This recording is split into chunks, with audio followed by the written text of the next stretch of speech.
Assalamualaikum warahmatullahi wabarakatuh. Selamat sore bagi teman-teman sejawat seluruh Indonesia, khususnya dokter-dokter yang ada di Sumatera Utara.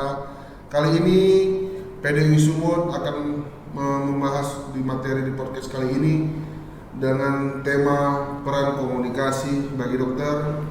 Ya, hari ini di samping saya juga telah hadir seorang dokter, ya, dokter muda yang cool ya, orangnya elegan kita lihat, asik dilihat ya, bersama Dr. Ramlan Zuhair Pulungan, DPS.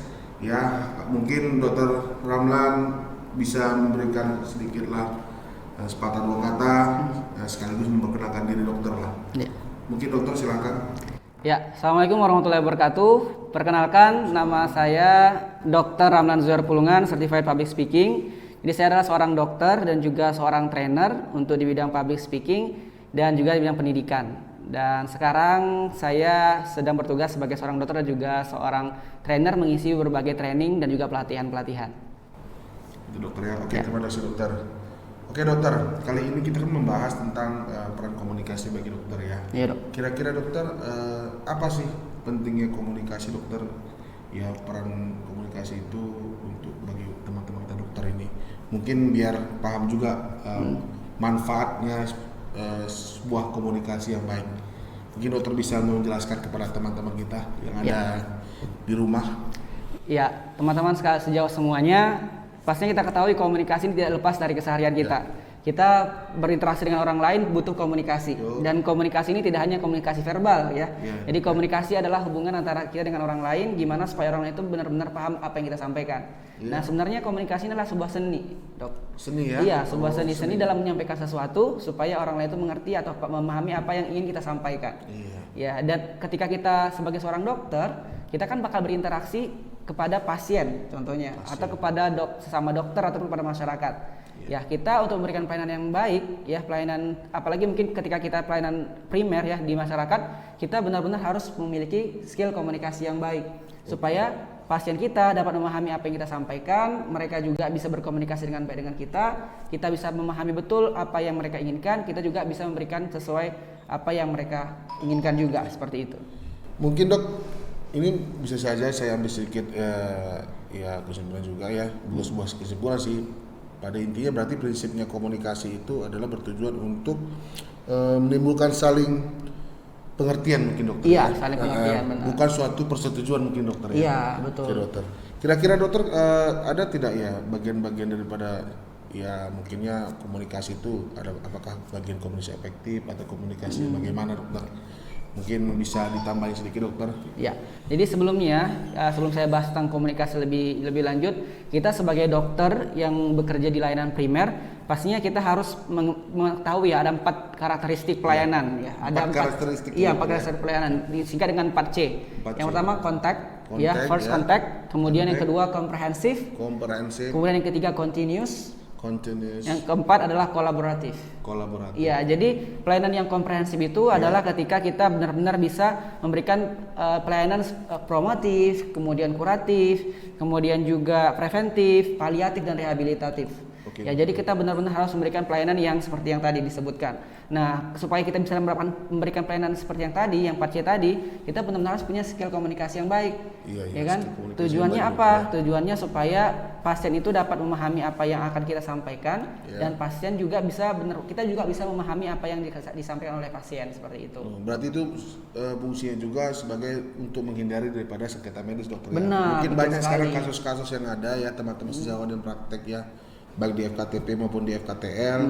Mungkin dalam komunikasi juga ya kadang-kadang itu bisa menjadi acuan atau itu menimbulkan suatu konflik sengketa medik ya. Benar dok. Ya, jadi kita sangat berhati-hati dalam komunikasi dokter ya. Iya, itulah kenapa kita harus perlu belajar komunikasi. Gitu. Selanjutnya dokter, kira-kira bagaimana menurut dokter Ramlan ya, Ramlan Zuhair Pulungan ya dokter ya, mungkin kadang-kadang juga ya kita sebagai dokter juga komunikasi itu kan salah satu juga unsur daripada banyaknya terjadi sengketa medis ya. Iya, selama kita berpraktik ya. Mungkin dokter ada sedikit pertanyaan juga. Kira-kira ada tidak aspek komunikatif yang baik ya antara dokter dengan pasien dokter? Mungkin dokter bisa menjelaskannya dokter. Ya, jadi para teman-teman sejauh sekalian bahwa ada aspek komunikasi yang sekarang kan aspek komunikasi sudah berpusat pada pasien. Ya, jadi kita ada beberapa penelitian, ada beberapa konsensus lah seperti itu.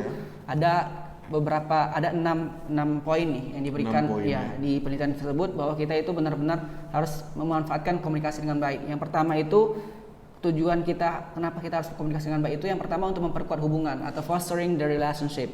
Kemudian yang kedua, kita mengumpulkan informasi atau gathering the information. Kemudian yang ketiga, memberikan informasi, ya kan, kita sebagai dokter kita akan memberikan informasi ya kan, atau providing the information. Kemudian yang keempat, kita akan akhirnya nanti akan mengambil keputusan, ya, mengambil keputusan atau responding atau providing information, ya, decision making, ya, pengambilan keputusan, decision making. Baru yang keenam, yang kelima merespon emosi pasien, ya kan, pasien itu terkadang nggak disampaikannya, tapi dengan emosinya kita bisa memberikan respon terhadap emosinya, ya. Kemudian yang keenam, kita bakal memampukan perilaku terkait pengobatan penyakit, gitu ya. Jadi benar-benar ini komunikasi ini sangat berpengaruh nih untuk ke-6 aspek tadi. Berarti ini ada hubungan dengan informed consent berarti dokter? Benar, informed consent. Informed consent berarti di awal, ya. Oke, mungkin teman-teman ya, ini mungkin sedikit masukan daripada Dokter Ramlan Juir Pulungan, ya. Jadi pentingnya juga itu komunikasi efektif ya sebenarnya dokter ya, antara hubungan dokter dengan pasien juga dokter ya. Kira-kira mungkin dokter ada tambahan lagi dokter yang bisa disampaikan pada teman-teman sejawat kita? Iya, tadi teman-teman sudah saya sampaikan bahwa kita ada peran dan juga tanggung jawab kita sebagai dokter, ya, peran dan tanggung jawab dokter sebagai dokter lah ya kepada pasien. Itu kan kita tujuan pertama tadi kita membina hubungan, ya, foster the relationship. Jadi kita membangun kesan berhubungan dengan pasien gitu. Jadi ada kesan kita benar-benar. Kesan yang bagaimana dokter? Kesan yang baik dengan cara apa? Mengucapkan salam mungkin diawali. Jadi salamnya dengan baik. Kita biasanya kan. Tapi jangan sampai muka jutek kali dokter. Iya, jangan. Jadi tetap harus. Kadang-kadang mungkin banyak kawan-kawan ya. Ya mungkin kadang panik ya. Bukan suatu panik juga ya. Mungkin banyak pasien atau gimana. Lupa dari emosional. Biasa ya. Saya juga punya pengalaman pribadi seperti itu juga. Kadang-kadang ya kalau banyak pasien gitu kan, kita dengan kasusnya yang begitu emergensi ya, sampai kode red gitu kan, kita tiba-tiba masuk lagi pasien, jadi kita lupa, panik nih. Tiba-tiba juga kita pun lupa makan gitu kan. Mungkin disitulah, mungkin ya tadi lah, coba memang ya istilahnya kita tetap juga pengendalian diri juga sih dokter. Benar, betul. Karena kan tadi ada poinnya tadi ya, kita ada tentang emosi juga tadi, makanya kita juga benar-benar harus tahu bagaimana cara menyampaikan sesuatu ketika kita mungkin ada lagi emosi atau mungkin pasiennya lagi sedang emosi. Nah, itu perlu kita pelajari bagaimana cara menyampaikannya agar ketika kita emosi pun tidak menyinggung mereka gitu. Atau ketika mereka emosi kita bisa meredakan emosinya dengan kata-kata yang baik, kata-kata yang positif. Itulah pentingnya komunikasi yang baik antara dokter dengan pasien gitu dokter ya. Iya. Jadi dokter, itulah kalau itu mungkin ya pasien-pasien yang mungkin dewasa mungkin lebih mengerti. Tapi kalau misalnya pasien-pasien pada anak-anak lah kasus dokter ya, kadang-kadang kan banyak kita komunikasi sama anak-anak ini ya, mungkin di bawah 18 tahun ke bawah ya. Artinya ya bagaimana juga sih komunikasi yang baik untuk ya pasien seperti anak-anak. Kadang-kadang kan ya kita tahu nggak rewel atau bagaimana gitu kan. Nah, itu kenapa ketika kita berjumpa dengan anak-anak, pasien anak-anak, kita kan pasti emosinya, apalagi mungkin yang sudah mulai remaja, emosinya akan labil. Nah, kita bisa melakukan pendekatan interpersonal dulu, dok. Personal juga. Iya, kita lakukan pendekatan dulu. Sama tidak mereka. Dengan komunikasi dengan ya maaf juga seperti pasien-pasien yang lansia gitu kan. Tetap, jadi kita posisikan dulu diri kita apakah sebagai, mungkin kalau yang remaja kita posisikan diri kita sebagai seorang abangnya atau kakaknya gitu ya, atau teman sebayanya. Nah, begitu juga ketika kita berhadapan dengan pasien lansia, kita mungkin hadapkan diri kita sebagai anaknya atau sebagai cucunya, sehingga timbul rasa percaya antara satu dengan yang lain, dan itu akan mempermudah komunikasi kita antara satu sama lain gitu. Oke dokter, kira-kira dokter ini biar lebih singkat, padat dokter. Keywordnya supaya teman-teman sejawat dokter umum ya khususnya ya. Dasar untuk bisa menilai ya, untuk dalam mengimplementasikan kembali bagaimana komunikasi efektif itu dokter. Mungkin ini seperti rumus dokter. Kira-kira yang bisa diingat teman, jadi kan Jadi teringat untuk bisa, ini aku harus bisa lebih memahami nih ya karakteristik orang mungkin kan dalam hal contoh karakteristik pasien untuk bagaimana komunikasi yang baik dokter. Kira-kira ada nggak keywordnya dokter? Ya, yang pertama ketika kita berhadapan dengan seseorang, ya kita harus benar-benar tempatkan diri kita seperti apa yang mungkin dia inginkan, ya atau kita tempatkan diri kita sesuai dengan audiens kita atau siapa pasiennya. Yang pertama, kedua kita harus lihat ketika kita menyampaikan seperti itu apakah dia paham atau tidak.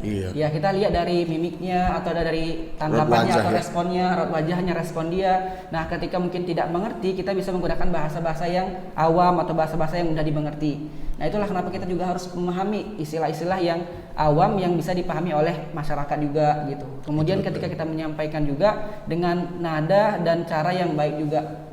Kita juga harus ketika kita berkomunikasi dengan pasien, pastinya kita juga melihat waktu-waktu yang tepat kapan kita harus menyampaikan hal yang mungkin buruk atau menyampaikan hal tertentu. Kita sesuaikan juga dengan kondisi pasiennya.